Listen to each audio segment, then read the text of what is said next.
आज के बाबाओं की तरह ना पैसों का बोलबाला, ना महंगी कारों में घूमना, ना करोड़ों लेकर रामकथा करना, ना कोई वीआईपी ट्रीटमेंट। कलयुग में सच्चे संत के मिसाल, जिनसे मिलने के लिए बड़े बड़े नेता और अधिकारी भी तरसते हैं, लाइन लगाते हैं, लेकिन राधा कृष्ण उनके दिल में बसते हैं। आप भी कमेंट बॉक्स में ऐसे महान संत के लिए लिख दीजिए राधे राधे। ना कोई तामझाम, ना बनावटीपन, जो जैसा लगा, जैसा दिखा, एकदम सहज भाव से वही बोल दिया। आज के बाबाओं की तरह कोई हाई फाई बनने का शौक नहीं। सच पूछिए तो प्रेमानंद जी महाराज ने इस दुनिया में जैसे हो वैसा ही बनना बताया है। आज के बाबा अक्सर क्या करते हैं, सबसे पहले उनके दरबार में जाने के लिए आपको उनके 10 शागिर्दों से भेंट करना पड़ता है। बाबा जी मिलेंगे या नहीं, उससे पहले आपको चढ़ावा देना होता है। अब तो हजारों चढ़ावे की बात तो ऐसे होती है जैसे 100-200 रुपए हो।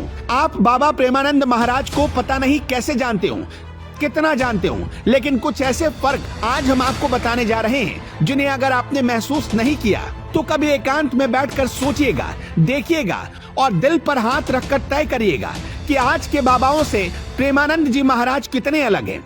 कोई बॉलीवुड से आता है, कोई आईएएस अधिकारी सर झुकाने आ जाता है, कभी मंत्री पहुंच जाते हैं, विराट कोहली और अनुष्का शर्मा जैसे पैसे वाले लोग भी आते हैं बाबा जी के दरबार में। महंगे महंगे शॉल लेकर आते हैं, उन्हें लोग इतने बेशकीमती तोहफे गिफ्ट करते हैं जिसका अंदाजा भी आपको नहीं होगा। एक कहानी बताते हैं आपको। उत्तर प्रदेश कैडर के एक बड़े अधिकारी कुछ ही दिनों पहले प्रेमानंद महाराज के दरबार में मत्था टेकने पहुंचे। उनके सामने बड़े बेशकीमती तोहफे दिए, महंगी पश्मीना शॉल भेंट की, साथ में अधिकारी ने उन्हें घड़ी भी गिफ्ट की थी। अधिकारी की घड़ी प्रेमानंद जी महाराज ने कहीं रख दी या उनके किसी अनुयायी को दे दी, क्योंकि अक्सर महाराज जी भौतिक सुखों में भरोसा नहीं रखते। इसलिए उनके दरबार में आने वाला कोई शख्स उन्हें जो कुछ भी तोहफे या उपहार में देता है वो सीधे अपने अनुयायियों या गरीबों में बंटवा देते हैं। कुछ दिनों बाद वो अधिकारी फिर से प्रेमानंद जी महाराज के दरबार में आए और फौरन महाराज जी के सामने हाथ जोड़ा और पूछ डाला कि मैंने जो घड़ी आपको सौंपी थी वो घड़ी मुझे दिख नहीं रही। ये सुनकर महाराज जी को गुस्सा आ गया। महाराज जी ने उसे समझाया कि वो याचक नहीं है, वो घड़ी मांगने नहीं गए थे। महाराज जी ने उस अधिकारी को यह भी कहा कि उनका कोई भौतिक सामान उन्हें नहीं चाहिए। अधिकारी ने अपने पद का रौब दिखाया और कहा कि सेक्रेटरी हूँ और बड़े बड़े लोग मुझे तोहफे देते हैं, मैंने सोचा कि मैं आपको दे दूं।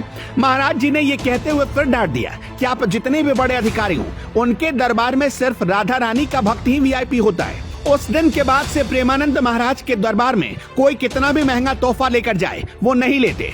उस दिन उस बड़े अधिकारी को भी समझ में आ गया होगा कि प्रेमानंद महाराज के दरबार में कोई पैरवी और पहुंच काम नहीं कर पाती। एक और बात, प्रेमानंद महाराज के दरबार में कोई फूल माला लेकर जाता है तो महाराज जी वो भी नहीं लेते, कहते हैं राधा रानी को अर्पित कर दीजिए। अगर प्रेमानंद महाराज की जगह कोई दूसरे बाबा होते तो क्या करते, अब जरा उसकी भी तस्वीर देखिए।